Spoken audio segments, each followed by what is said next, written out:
تعالوا نخزن مع بعض ورق العنب بطريقة سهلة جدا. هتشيليه في الفريزر لسنة واكتر وتطلعيه تستخدميه، هيطلع معاكي زي الطازة بالظبط ولسه محتفظ بالخضار بتاعه. بس اول حاجة حابة اوريها لكم برضو ان انت تجيبي الورقة البناتي، ده احسن وقت للتخزين والورق العنب.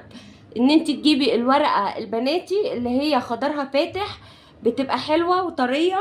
بصي مثلا لو انت جيتي طبقتيها كده بايديكي وضغطتي عليها جامد كده، ولا اتكسرت معاكي ولا هيجرالها اي حاجة.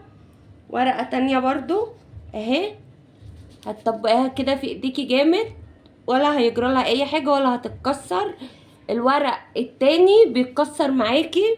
عايزة برضو تعرفي ده ورق عنب او ورق توت او ورق فراولة، هو عامة شكلهم مختلفين عن بعض، بس برضو زيادة تأكيد بتقومي قطعة العنقود ده كده وتقومي ضايقاه كده من الحتة دي، هتلاقي طعم العنقود ده واخد من مزازة العنب ومن طعم العنب، تعرفي ان ده ورق عنب. ده احلى وقت لتخزين ورق العنب، بيبقى لسه طري كده، ما بيبقاش لسه ناشف وخشن. انا بشيل العنقود ده كده وببتدي افرده فوق بعضه كده. انا الورق العنب بتاعي انا جبته، اول ما جبته انا قمت جايه حطاه في ميه بخل وسبته منقوع بتاع نص ساعه. حاجه في الخطوه دي ان انت تصفيه كويس، لان لو كان في ميه حطيتيه في الفريزر هيتكسر منك. فاهم حاجه ان انت تصفيه. انا غسلت الصبح الساعه 11 الظهر مثلا، انا سايباه لحد دلوقتي الساعه 10 بالليل، ده كله يتصفى. غيرت له الفوطه مرتين تلاتة وحط عليه حاجه تقيله عشان يصفي ميته. مش هتعرفي تصفيه او مالكيش خلق ان انت تصفي، خلاص سيبيه ما تغسلوهوش، ووقت الاستخدام اغسليه مفيش اي مشكله. بس انا عن نفسي بحب اغسله.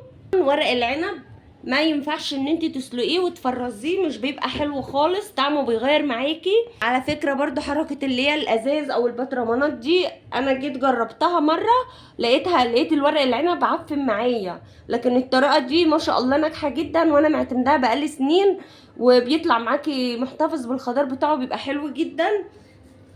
فالافضل ان انت تخزنيه كده زي ما هو. هجيب الاسترتش رول ده وابتدي اخد شويه بشويه والفهم رول كده على حسب الاستخدام. ببتدي الفهم رول كده واقوم عامله كده واتني من هنا. سيه كويس جدا، واهم حاجه تخرجي الهواء كويس منه عشان ما يتكسرش معاكي، هيقعد معاكي طول السنه محتفظ بالخضار بتاعه ولا يتكسر منك في الفريزر. يعني حتى لو انت سبتيه كده رصيتيه فوق بعضه في الفريزر مش هيتكسر، مستحيل يتكسر منك. لو مش عندك الاسترتش ده ممكن تلفيه في اكياس عادي، بس الاحسن ان انت تلفيه بالورق الاسترتش، بحس ان هو بيمسكه اكتر وبيطلع الهواء منه.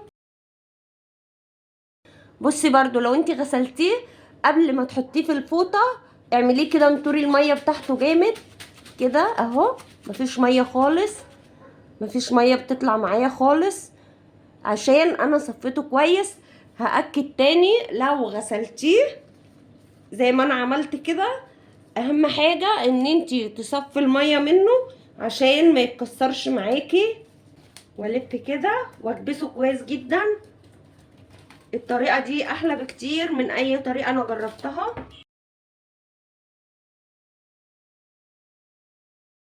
كده خلاص لفيت الورق العنب كله بالطريقه دي.